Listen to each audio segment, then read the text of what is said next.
Good morning. This is Talking Animals on WMNF. I'm Duncan Strauss. My guest today is Anton Patushkin, director of the documentary Saving the Animals of Ukraine. Excuse me. Excuse me there. Premiering tonight, May 15th, on the PBS series Nature, Saving the Animals of Ukraine profiles the efforts of an array of Ukrainian citizens to rescue animals amidst the bombing and destruction of the war. Patushkin tells a string of inspiring and compelling stories in this film, and Patushkin's own story is pretty striking. He's a YouTuber turned war correspondent. The efforts chronicled in this hour-long documentary include rescuing cats and dogs, among them a cat, Shafa, who was spotted in the bombed-out ruins of the 7th-floor apartment where he'd been stranded for 2 months with no food or water. Shafa not only survived, but eventually became a social media star. Another animal who stood out, this one representing the endeavors to liberate and relocate the country's zoo animals, was Bretzel, a lion who had been confined to a very small enclosure near the front lines, so the shelling, with nowhere for him to retreat to, was particularly traumatizing. This story, too, ended up with a much improved ending. This in no way is to suggest Saving the Animals of Ukraine consists of merely rosy sagas and success stories. Indeed, the film examines the repercussions of being an animal, pet, captive, or wild in a war-torn country, and it's often as harrowing as you might imagine. We'll hear about Saving the Animals of Ukraine when I speak with director Anton Patushkin in a moment here on Talking Animals on WMNF. First, a programming note. In exactly 2 weeks, on May 29th, WMNF Summer Fund Drive begins, and I'll be raising money on Talking Animals on the very first day, May 29th. Typically assigned a pretty sizable fundraising goal, especially for a 1-hour show.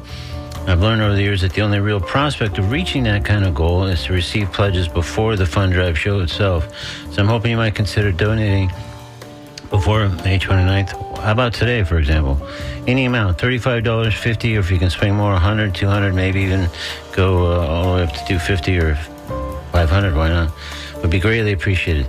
So to do so, please visit WMNF.org, and in the upper right-hand corner, click on Donate Now on the secure donation form that opens up, and toward the bottom, which is labeled Designate to All of WMNF, there's a drop-down menu with options of where to direct your donation. Please select TLA, Talking Animals, that's the phrase, TLA, Talking Animals, so that our show is credited with your donation. Thank you very much. Meanwhile, coming up later in today's program, I'll play back an interview I recorded yesterday with Largo Police Sergeant Haley Cicada, the handler of Pension, the department's first therapy dog, brought in with the intention of providing comfort to Largo Police employees and to reduce the anxiety of crime victims. Pension is a 1-year-old rescue who underwent considerable training, followed by Sergeant Cicada and Pension going through extensive training together in preparation for this new assignment. We'll learn more about Pension and his status as Largo Police Department's first therapy dog when I play back my conversation with Sergeant Cicada a bit later in the show. Right now, though, let's talk animals in Ukraine and a film about various efforts to help those animals with that film's director, Anton Patushkin. With a reminder that I invite you to join the conversation by calling 813-239-9663, emailing DJ at WMNF.org, or texting 813-433-0885. Let's welcome Anton Patushkin to Talking Animals on WMNF. Good morning, Anton. Good morning, Duncan. So, first of all, am I pronouncing Patushkin correctly, or do I need to fix up my pronunciation? You pronouncing amazing. Wow. Okay, we're off to a good start then. Excellent. Very, very good. All right. And by the way, I do like your jingle, opening jingle. Oh, okay, good. Well, okay, we're off to 2 good starts. Maybe we should just leave it there. I don't know if we can go any better than 2 good things already, so maybe that's where we leave the whole conversation. But I do have things I want to talk to you about. And in fact, I think the film is, excellent. Congratulations. I found it powerful, both upsetting at times and, of course, really uplifting at many other times. And you're described in the media notes, I kind of noted there in that introduction, as a YouTuber turned war correspondent. What kind of YouTube pieces did you usually make before filming Saving the Animals of Ukraine? I used to travel a lot, so I used to make a travel blogs for like 4 or 5 years, and I was a host on a really popular travel show, which was popular in Ukraine and Russia and all former Soviet Union countries. But with the beginning of the full-scale invasion, I completely kind of switched my occupation and decided to kind of document all that stuff, all that war crimes that Russia is committing, and we with our team and our Canadian team, which is Yap Films, we decided to come up with the idea just to show this war on a slightly different angle, and just to started to make a documentary about the animals. Yeah. And obviously, you would ask me, like, why we did that, why we chose this path. And we, in the beginning of the full-scale invasion, which was 2 years ago, in February 2022, it was like a vast amount of photos and videos in the internet where people from Ukrainians, they were saving themselves, fleeing from the war, and saving themselves with their pets. Sometimes saving those pets with the risk of their own life. And we were so amazed, so struck by this footage. So we decided to to follow this story and just start to make a documentary about the animals. Yeah. Was there a particular incident that animal related or otherwise that sort of galvanized you into deciding this is the way we want to tell the story about what's going on in Ukraine through the perspective of what's happening with animals and animals being rescued? Was there something that triggered that in particular? I have to confess that I'm not a cat person, dog person, or animal rights activist or whatsoever. But, for me, it's just I'm telling these stories about animals. In my mind, again, like we are talking about war. So it's just a slightly different angle to look at war. But at the same time, I met a really special dog. The name of this dog is Patron. It's a really cute Jack Russell Terrier. And it was in the summer 2022. And this dog has a really interesting story because it was just a regular dog. But in the beginning of the full-scale invasion, this dog turned into a bomb-sniffing dog because his dog parent, Mikhailo Ilyev, he's a colonel of engineer troops in Ukraine, and his basic job is to look for the mines. So he trained this cute Jack Russell Terrier to look for the mines, and Patron became like a proper bomb-sniffing dog. And right now he is he's an internet meme, internet celebrity, and he has found more than 500 explosive objects. And for the first time in the history of UNICEF, he was nominated to be Goodwill Ambassador dog, alongside with Orlando Bloom, Messi, David Beckham, and all sort of celebrities. Wow! So that was the starting point, the turning point for me. We decided to just follow the story of Patron, and then realize that there are so many stories animals-related stories. So yeah. Well, before we move on from Patron and talk about some of those other stories, a couple of things that I thought really made that story distinctive, although you've kind of hit the high points already, is that I think it is the colonel there had gotten Patron with the idea of being a dog that would go to dog shows, compete as a Jack Russell Terrier, just in terms of just a exemplary version of the breed. So I thought that was really interesting because I don't think anybody anticipated at that point that he would become a bomb-sniffing dog. And the other thing that I think is really important for people listening, and they'll of course see this when they see the film tonight, is that one of the things I've always worried about with dogs that are used to detect landmines, etc., bombs, is like what happens when they risk setting one off in the course of their duties there. So I was really fascinated and relieved to hear that his Patron is, I guess, just the perfect size. Like I think they said in the film somewhere, it's like he's about 9 pounds, and I think you have to be 10 pounds or more to actually trigger a landmine. So if I have that correct, he can go pretty much anywhere and detect those bombs and not put himself at risk for triggering one of the bombs. Yeah, you're totally correct. I mean, that's great. I think that, like I say, that probably puts a lot of people's mind at ease. Like, well, this guy's doing some great work, but what if he, stumbles into the wrong area and sets one off, which I guess actually can't happen just based on his weight. So that's pretty good. Yeah, this is his kind of super ability. And especially when he's detecting like anti-tank mines. which is really big, but anti-personnel, which are really common in Ukraine. In Ukraine right now, unfortunately, is the most polluted with the landmines territory in the world. Approximately 25% of our territory is polluted with the landmines and with some other explosive things. So like sappers, engineer troops, they have so much work to deal with. I mean, so there's a lot of work to patrol for. I don't know for many years to come. For sure. Do you know how many bomb detecting dogs there are in addition to Patron that are doing that kind of work?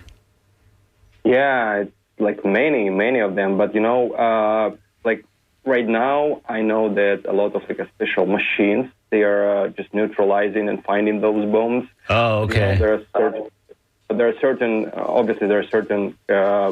territories where, I mean, there is no way for this big machine, just to go. So that's where Patron comes to business. I see. So when it's not accessible for the machine, that's where Patron comes in. Yeah, for sure. That's great.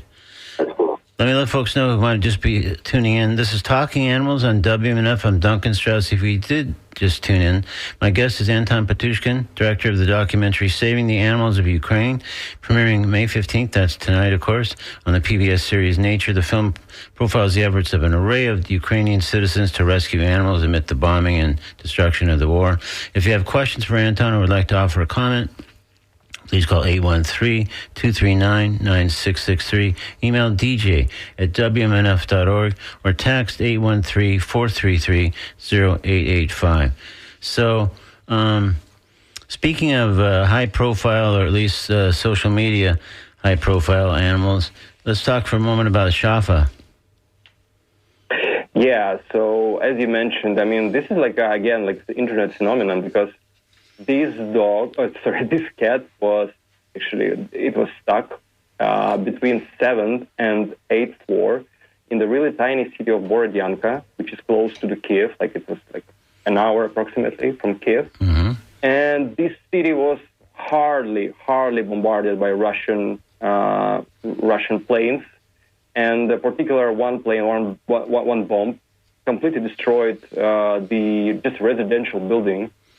And I believe like around 50 people died at that date. It was 2 years ago, and so like entire block of the 9-story building was kind of devastated, destroyed, and in this tiny section of this building, this tiny cat survived without food, without water for almost 2 months. It's like more than 60 days. We don't know. Anybody can tell me like how that happened, and we describe it as a miracle. But more importantly, that this cat was spotted by Canadian journalists who was there, and they didn't believe their own eyes because it was the bombardment took place in the beginning of March 2022, and that event that I'm talking about, this kind of discovery of Shafa, it was on the May 1st. So it was like more than 2 months, and they discovered this cat, and this cat was rescued by firefighters, and eventually, and I need to mention that this cat is 13 years old, so he's really old, and I don't know like how he survived, but he survived, and he became again like an internet phenomenon and influencer. And because, he has really, like, obviously audience should watch, this movie, because in order to see this cat, because he has a really grumpy face, Yeah. And I think they said a mean face, which I thought was funny, because it's like this guy charmed everybody in the country once the picture and the social media started, being posted regularly. But they kept, the guy has a distinctive face, let's put it that way, maybe more kindly. Yeah, and it's a really elegant face because, for Ukrainians, this became a symbol of resilience and strength of Ukrainians who are just like really don't want to kind of bored and really bored about Russians. And so this cat became a symbol, and eventually he fundraised like a lot of money, and one animal rights movement, like organization, with the help of Shafa, they successfully built the animal shelter in the Kyiv region just because of that story. Yeah, it's incredible, really, that I mean, the story is remarkable that he survived, especially since, as you noted, he was kind of a little more senior cat to begin with, and then 60 days without food or water. It's a phenomenon. But then he himself became a phenomenon with all the social media, and that's, as you say, I think, drew all kinds of donations. People like just wanted to support this cat in whatever way. And again, I think it was like some of these stories we're talking about, kind of symbolic on a different level with what was going on in Ukraine. And people just said, like, let me send some money there and help Shafa or help whoever can be helped by my donation. And like you said, that led to the building of the shelter. Yes. So now let's talk about, there's a much bigger cat prominently featured in the film that offers kind of yet another significant saga of resilience. And this, of course, I'm referring to Bretzel. I made a passing reference to him in the introduction to the show. But can you talk a little bit about Bretzel, because that also involves a whole different kind of level of rescue that was going on that you document in the film. So Bretzel is a lion. It's a name of lion, right? And this lion was kept probably as a pet, because we don't know much about the story of Bretzel, but he was being kept as a kind of like a pet in a tiny cage in close to the front line. So it's the city of Kramatorsk, Donetsk region. I believe it's like a 40, 50 kilometers away from actual ground zero, from the front line. And I mean, this territory is really frequently bombarded by Russian troops. And this poor lion, he was in these conditions, in these really tiny premises. And obviously, he had really severe symptoms of PTSD, really. So eventually, he was evacuated by a brave woman, Natalia Popova. I would like to tell something about her lately, but this lion was evacuated by Natalia Popova in Kyiv. And in Kyiv, Kyiv also was bombarded like many times. So this poor lion again was kind of severely traumatized, and he was during Russian airstrike, he was trying to break away his cage, and he smashed his face against the cage. Yeah. And eventually he was evacuated to Spain, and he completely recovered. And for me, again, this is a really prominent story, because it shows that, first of all, animals, like even big animals, big cats, they also going through a lot of stress, a lot of traumatization during these horrible events, but they can be recovered, so they can recover. And I think that, for me, it's a really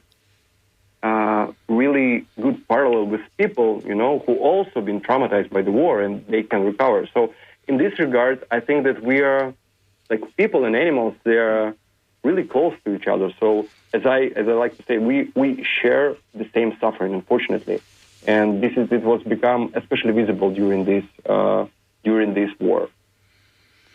Yeah, I felt so bad for when we first meet Bretzel, and again, it was such a, I guess not once but twice, when it was in a very confined space, and the bombing was going on so close. Like you said, I guess just kind of panicked and flipped out and slammed his face against the bars, and you just felt like this guy was so traumatized. Like you say, it's a PTSD situation. So then later, when we see him at that sanctuary in Spain, he looks pretty much like a lion would look otherwise. Yeah, like I remember filming him in summer 2022 in Kyiv, and I remember when I just passed his cage, he would roar at me, like really hard roar. Yeah. And I was thinking that it's some kind of aggression, against me because like I'm just like a, I don't know, enemy for him. But it turned out that it was not aggression; it was a fear, and so he has this fear because he was severely traumatized. So Yeah. and that was again there's some revelation for me.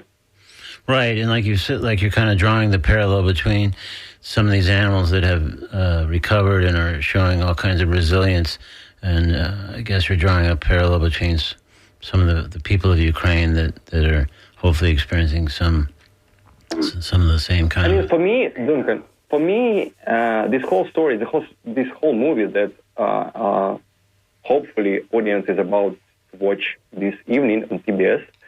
It's about animals for sure because it's a part of nature series of PBS, but it's also about people, and it's something completely unique about PBS and nature because I believe that audience of PBS Nature is expecting to see movie documentary solely about animals, but the truth is it's also about people and people traits. So for me, if you ask me, like what is this movie is all about, I would ask that it's about human traits. Yeah. No, that's really true. And some of the people that are rescuing these animals, we'll talk a bit more about some of them in a moment, but are themselves extraordinary people for sure, because they're putting themselves often in harm's way to rescue those animals or to relocate a lion or whatever the case may be. And you see their dedication and their passion is driving them despite, again, whatever kind of risk is involved. So you feel like this is a powerful film on multiple levels. Thank you so much. So let me remind people, because I had someone write in and ask what time. So again, this is we're speaking with Anton Patushkin, director of the documentary Saving the Animals of Ukraine, that airs tonight for the first time, May 15th, on the PBS series Nature. And someone wrote in and asked what time, and I think most PBS stations, the airtime is 8 p.m., so you might just want to check your listings, but I think that's the common time. Occasionally, I think it's at a different time in a different market, but that's likely to be the airtime. So if you'd like to ask Anton a question about the film or about the animals or about what's going on in Ukraine or anything else kind of related to what we're discussing, feel free to call him 813-239-9663. Email dj@wmnf.org or text 813-433-0885. So I don't mean to suggest with some of the stories we're talking about and some of the, kind of more positive outcomes that all the stories here involve triumphs. The film does show a major dog shelter that had to be abandoned by all those who were helping the animals, the dogs and other animals, I guess they're volunteers primarily, because of the bombing. So then the film sort of returns after 45 days where I guess it's kind of deemed safe, and the volunteers were asked to return to the shelter. So what happens next is a pretty dramatic scene. Maybe you could describe that a little bit. Yeah, Duncan, thank you. I don't want to spoil too much. Okay, that's fine.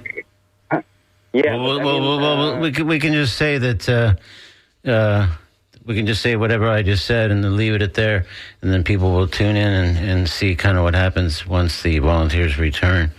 So yeah. Yeah, I just want to mention that it's a movie about the war, and war it's a horrible tragedy for the old people in Ukraine.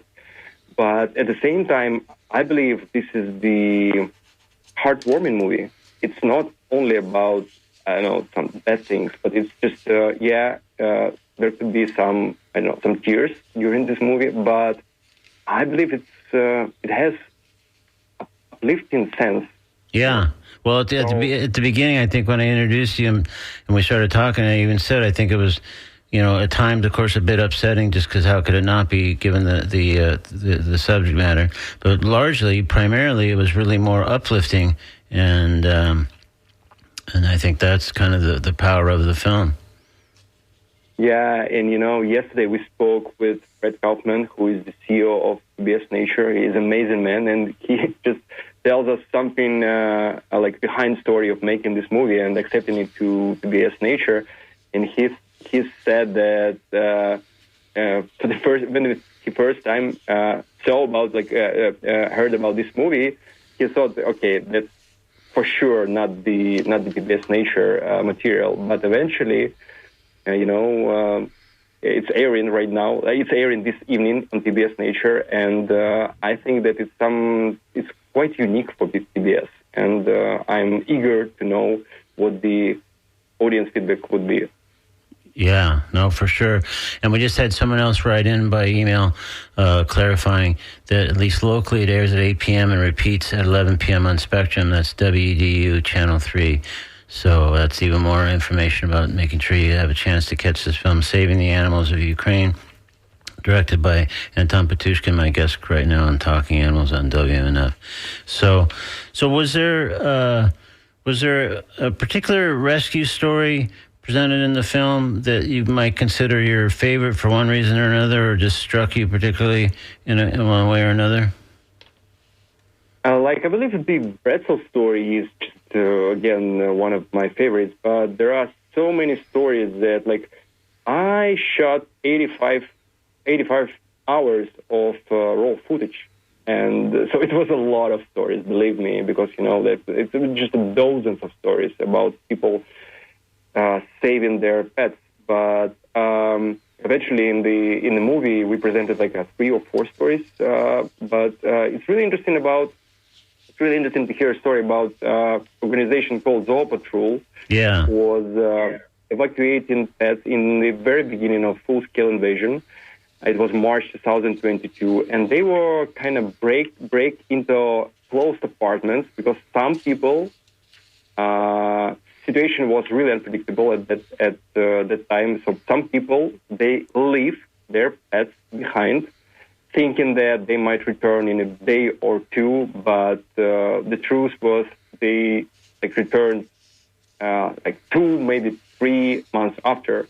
So this organization called Zoo Patrol, they would break into apartments, close, just break the doors in order to save cats and dogs from starvation. But eventually they become they sort of figure out the most creative way. So they would unscrew the peephole and put some tube inside this kind of peephole, and they would, use this tube in order to deliver water and food into closed apartments to feed cat or dog. And I find this way is really creative and sort of unique way, just how to save animals in closed apartments. Yeah, no, the problem solving that again that you're able to capture when they're just figuring out what's the best way to help these animals that are essentially kind of trapped inside these affected apartments and places and whatever, and to see the way his solution kind of evolves to a more effective way to help provide food and water to these animals was impressive. And one of the things too, that speaking of him, that's Dmitry, I believe, right? Was his name? Yeah, Dmitry. Yeah. So at one point in the film, he says, the war dramatically changed the life of every Ukrainian, mine included, changed dramatically. If someone told me I would be saving animals, I would have laughed in their face. But then I realized this is my mission. So I just thought that was really powerful. And again, Yeah, it's really powerful. Yeah. And, this is also legit for a lot of people in Ukraine, for me personally as well, because, as you mentioned, I was a travel blogger before the full-scale invasion, but I become a kind of documentary filmmaker. Yeah. But it was not my intention. It was kind of just because I had to just to document all sort of things and just eventually to make this documentary. But as Mstislav Chernov, who is the director of award-winning documentary 20 Days in Mariupol, he said that, quote, I would rather not have become documentary filmmaker for such a cause. So this is 100% true for me as well. So I don't want to be documentary filmmaker and document stories about this war, about the war in general. But because Russia invaded Ukraine, and because I don't have a choice. So right. It sounds like in some ways, like Dmitry said about kind of what drove him, and then he kind of summarized it by saying, "This is my mission." It sounds like your mission in this particular instance was to make this documentary film, but that's not necessarily what you want to be doing, apart from sort of feeling like you needed to in this case. Yes, yes, and it's also true for a lot of people. For example, for Natalia Popova, who is the saver of this pretzel line, she has been saving animals, particularly like big cats, for I don't know, for many years. But she, like, since the full-scale invasion, she turned herself into kind of animal rescuer, and her basic missions is just to go to the front line and to find like an abandoned lion. Sorry, I know it may sound really cruel, but yeah, people like abandon their pets, and I know it may sound cynical that I use the word term pets for the lions, but yeah, that's reality. And she would evacuate those lions, and in order to evacuate lion, I didn't think about it actually before shooting of this documentary. You have to tranquilize lion because there is no way how you can transfer, this big cat. And this brave woman, because a lot of vets, they refuse to go to the front line because it's really dangerous. So this brave woman, she tranquilized lions on her own, and she kind of drive small truck on her own. So she's like a multi-tool, and she saved, I believe, around 50 lions for 2 years. And this is insane amount of work and bravery. Yeah. Not to mention, again, the risk level is high in multiple ways. Yeah, for sure. Like I was in the front lines like a couple of times, and I was in the city of Bakhmut. I don't know, have you heard about the city, which is right now completely devastated, so leveled to the ground by Russian troops. And we filmed like evacuation of pets from Bakhmut like almost 2 years ago. And right now the city, like, it doesn't exist anymore. Wow. So that's why, to document these events is so crucial because, story is changing drastically. And what's interesting about documentary, because again, I'm from YouTube world, so documentary filmmaking is something quite new for me.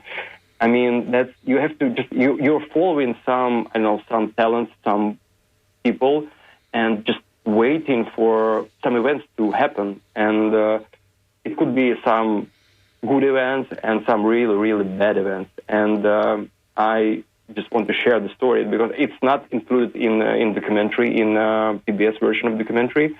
But I was shooting some soldier in Donetsk region.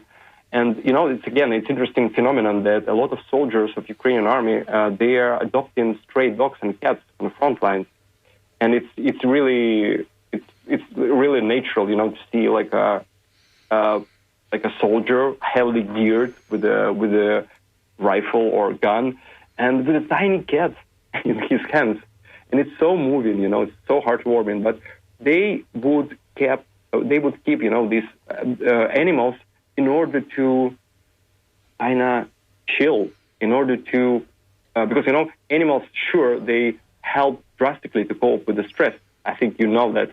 And on the front lines where soldiers, they're dealing with a huge amount of stress, those animals, they really, really help them to kind of keep psyche, like to keep their mental level at a certain amount. So this soldier, which I met like almost 2 years ago in Donetsk region, he adopted some dog. And I was just like, I made an interview with him, and this dog was so adorable. But 8 months later, I figured out that this guy was killed. Oh, jeez. Yes, and the only footage and the only possible memory about him, it was kind of my footage that I was made, especially, for this documentary. And couple months later, I figured out that his wife of this deceased soldier, she decided to find and adopt this dog in memory of her deceased husband. And I came to her apartment. It's in the Ukrainian city of Zaporizhia, and she has beautiful girls and this dog. The name of the dog is Tank. And she told me that except for the memory of her husband, this dog really, really helps her to cope with huge stress and like a bad memories, So yeah, that's how pets and animals help us humans, just to feel ourselves better, to feel ourselves as humans. Yeah, well, I think there's a part of the film that kind of maybe more specifically even suggests that where someone's talking about being a soldier and maybe meaning even just various other acts of war and how that dehumanizes you and how, on the other hand, a dog or a cat can help restore part of your humanity that's lost through that. Yeah, that's true. It's completely legit. And, again, that's a part of the reasons why we made this film. Because, frankly speaking, have you heard about Bucha? Have you heard about Bucha, Duncan? I don't think so. So this is the city close to Kiev where it was kind of partially captured by Russian troops 2 years ago. And they commit so many atrocities, and that's a horrible story. And so eventually, this city was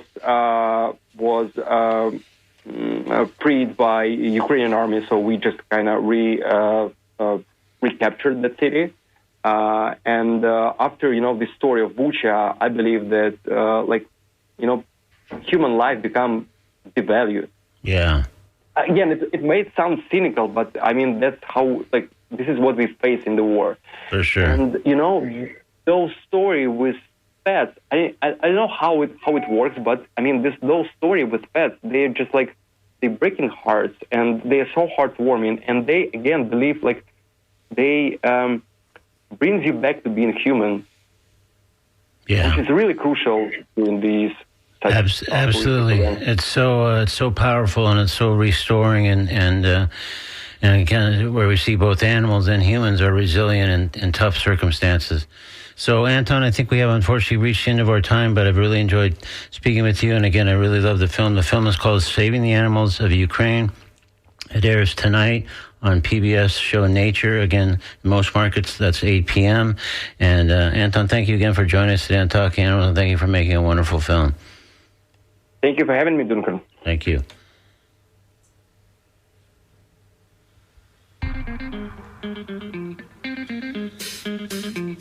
In a moment, I'll play back a conversation I recorded yesterday with Sergeant Haley Cicada of the Largo Police Department, which just brought in the department's first therapy dog, who is named Pension. Sergeant Haley is Pension's handler, and their main missions are to provide comfort to Largo Police employees and to reduce the anxiety of various victims of crime. There are some more details when I play back that interview in just a moment here on Talking Animals on WMNF. Right now, though, we're going to step into the comedy corner. I wanted to select something rescue-related and a nod to the film we just discussed, of course. Tapping a long-time fave, here's Jim Gaffigan with a piece I've renamed A Good Dad / I Rescued a Dog in today's Comedy Corner on Talking Animals on WMNF. Try to be a good dad, and I got my kids a dog. I rescued a dog. Thank you. Thank you. Well, it's not like the dog was drowning. The dog wasn't a victim of sex trafficking. I just went in a building, gave a guy money, and got a dog. That's how I rescued it. After that, I rescued a pizza. I had to wait to rescue the dog because the dog was in Jamaica. I don't know if it was on vacation. But I rescued a dog from paradise so it could live in my crowded New York City apartment. Sometimes I put the leash on the dog and it looks at me like, I used to run on the beach. And now I sleep in a cage. My only hope is that one day you'll get rescued.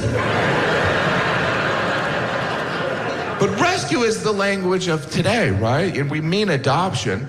Now, people don't even say they own dogs. Now people say they're a dog parent. But I feel like dogs are different from kids. Like, you never hear a parent say, my son had some behavior problems, so we gave him to a friend who had a farm upstate. And we can run around and we'll visit him on weekends. Jim, you're a monster. That was Jim Gaffigan. In today's Comedy Corner, with a piece I've called A Good Dad / I Rescued a Dog, taken from his album Noble Ape.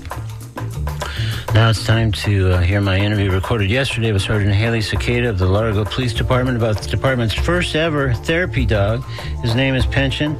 Here's that talk with Sergeant Cicada on Talking Animals on WMNF. Welcome, Sergeant Cicada. Thanks so much for joining me today on Talking Animals. Of course, yes. Thank you for having me. For sure. There's so many things I find wonderful about this story. How did this whole therapy dog development come about? I understand you were pivotal kind of at every stage of this. Well, I saw the need, I think, in the agency. We had a loss of an agency member to suicide. In the past couple years, we've had a handful, if not more, of officer-involved shootings. And there just seemed to be this need kind of to break the silence when we all came together to talk about it afterwards. We would all, go to debrief and everybody's like, well, who's going to start first?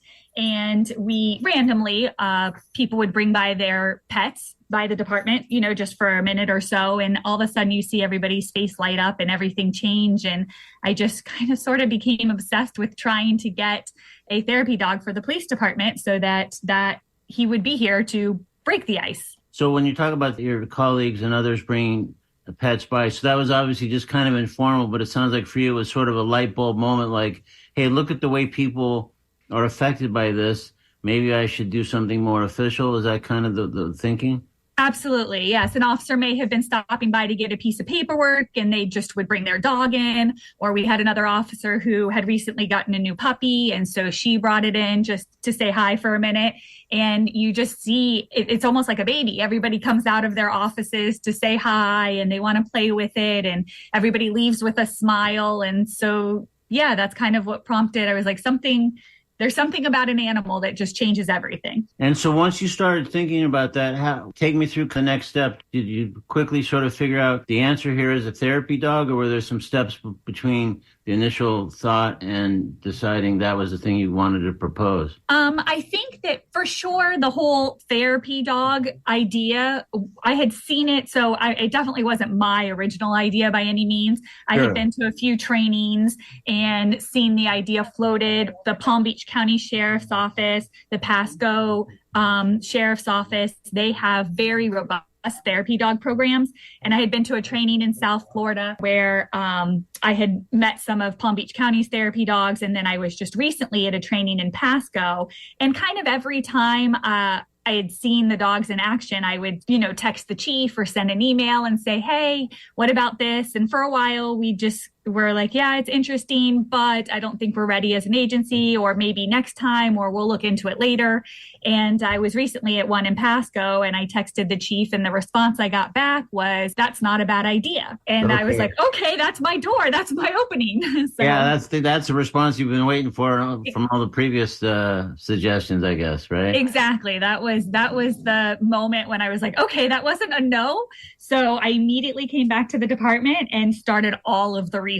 And that's kind of what was said to me, long run is if you do all of the work and this turns out to be something that's feasible, then we'll consider it. So I started all the work. And it sounds like, even though it was probably a heavy workload, it sounded like you were kind of happy to do so because you saw this opportunity that you've been thinking about finally materialized. There was a door open when your chief responded that way. So you felt like, okay, I got to do some serious work, serious research, but it's worth it if it gets us a therapy dog here at the department. Absolutely. I would say I probably did 40 hours of research, just looking up articles online where they referenced success with therapy dogs, looking up all the negatives. I also looked into any cost that there would be. That's always a big thing in government is what's that final dollar amount. So, and then breeds and programs that were available. Yes, I did a lot of research. So I'd just be curious, even though obviously you proceeded, and we're going to talk briefly about pension in a moment, of course,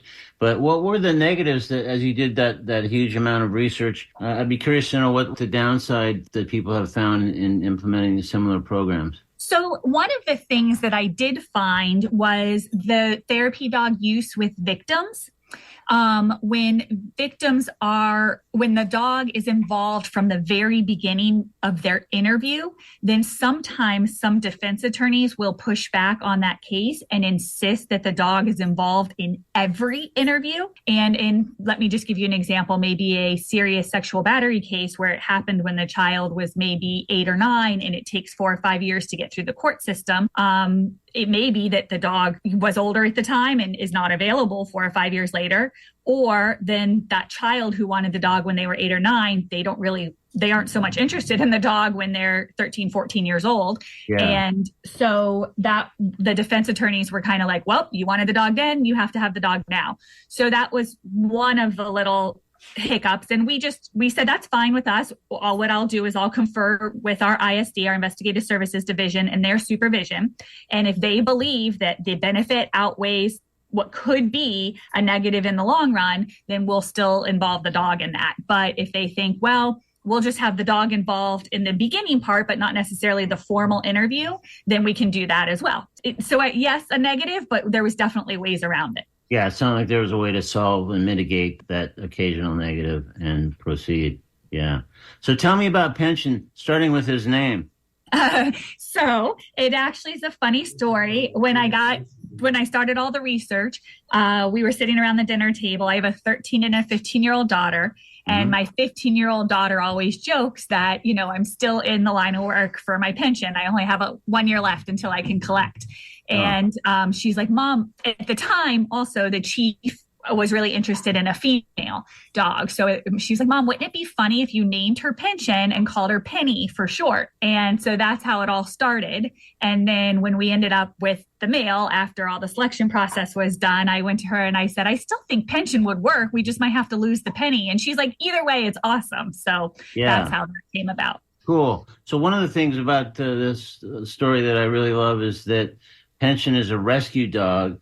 There's many working dogs that are sort of bred for the particular job they're doing, and I often understand the rationale behind that, but sometimes see it as a missed opportunity given so many shelter dogs who could be put to work and trained and have a new home, which is sound like exactly what happened with Pension, right? Yes, Pension was a rescue from the Brevard County Animal Shelter, and he is phenomenal. It's almost like he knew that this is what he was meant to do. So. Oh, that's great. So talk a little, we're sort of nearing the end of our time, Sergeant Cicada, but talk a little bit about the training involved, both Pensions as a dog prior to you guys teaming up. And then I guess you guys had extensive training as a team. Yes. So like I said earlier, Pension was selected by the program called Paws and Stripes, which is a program through the Brevard County Sheriff's Office. And they partner with the Brevard County Animal Shelter. They selected him from the shelter based on his demeanor and the way he is, thinking that he would be good for this type of work. They have had him since November-ish, and he's been in training with an inmate and the Paws and Stripes program. So he does basic obedience with them until they believe he's reached a point where he would be ready to be deployed to an agency. And then in the beginning of April, I went over to the Brevard County Sheriff's Office and we completed 40 hours of team training so that we are now considered a K-9 team. That's so great. So at this point, given all that training and everything that's happened, how do you and Pension your days, or how will you? I don't know if this is officially launched at this point, or if you guys are, already deployed as a team, and if so, how do you spend those days? So we are official. We have already launched. He comes in to work with me. I work Monday through Friday, mostly 7 a.m. to 3 p.m., but I do adjust my hours so that he can touch every shift, since we have, obviously shift work and guys that work overnights.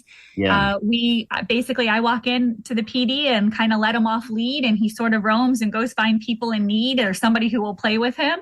And he does that for about an hour every morning.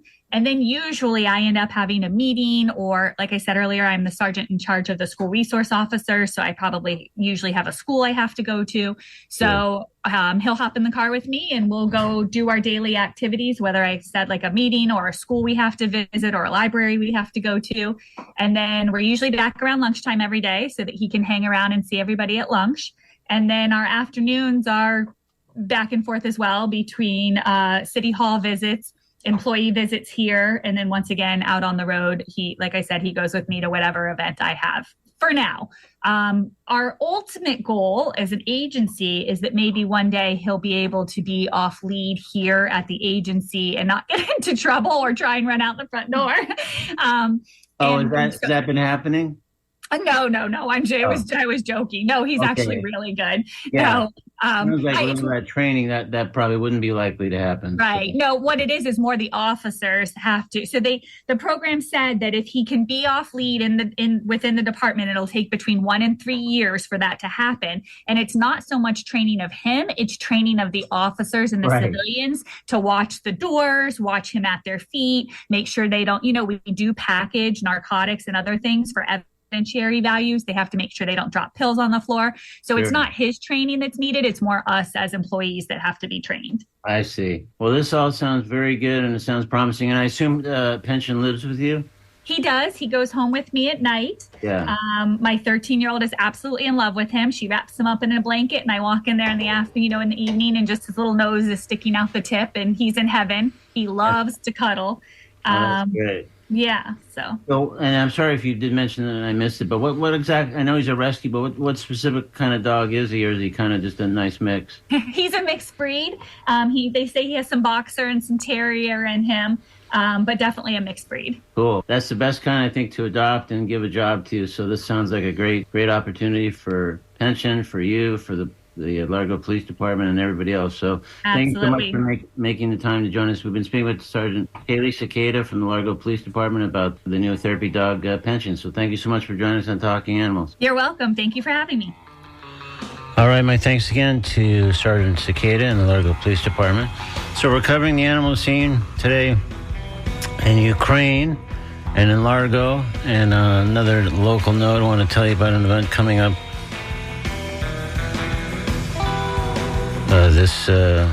this Sunday, May 19th, called Pets for Vets, and it's a fundraiser and adoption event supporting the Rescues for Military Veterans program under Dogs Allowed Tampa Bay.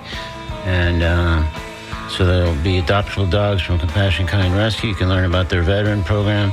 There'll be a food truck there, live music from Greg Penny, a raffle with prizes, and I think a donation. This is held at Crooked Thumb, Safety Harbor. I think they'll be donating $1 from each beer sold. So it sounds like a great event. So this Sunday, May 19th, from 1 to 4 p.m. at Crooked Thumb. So try to make it over to that. I think you'll have a great time. And we have just about reached the end of today's edition of Talking Animals on WNF Tampa. Coming up on WNF, it's Slice of Life, the wonderful show hosted by Randy Zimmerman and others. After that, we shift back to music programming with Jim Bannon holding forth from 1 to 3, followed by Nancy C. hosting the Wednesday Traffic Jam from 3 to 6, at which point our terrific Wednesday night block of Latin music kicks in. Next Wednesday, May 22nd, on Talking Animals, my guest will be Melissa Hoppert, Deputy Editor of Live Coverage and a horse racing writer for the New York Times, and, along with Joe Drape, one of 2 reporters featured in the new horse racing documentary, Broken Horses, a New York Times production currently streaming on Hulu. So I invite you to join me for that then. Also invite you to join, or to visit, I should say, TalkingAnimals.net for audio archives of every show we've ever broadcast. Apple Podcasts are there too, as well as other podcast platforms, and these all kinds of links to our social media pages and more. So you can also subscribe to our newsletter to find out about our guests a couple of days beforehand and other news from the Talking Animals world. So I do hope that you will go to WMNF.org and in the Donate Now corner, just click on that, give us an early donation. In that drop-down menu, go down to Talking Animals, TLA Talking Animals, and put a few bucks to give us a head start on the fund drive. That'd be fantastic. We'd really appreciate it. So I'm Duncan Strauss. Thanks very much for listening. Have a good week. Be kind to animals. Be kind to others. Be kind to yourself. This is Talking Animals on WNF Tampa, Brandon, Clearwater, Largo, Weeki Wachee, and beyond. Slice of Life coming up momentarily after the NPR News headlines. And Jim Bannon, followed by Nancy C. and so much more good stuff on WNF Tampa. Thanks.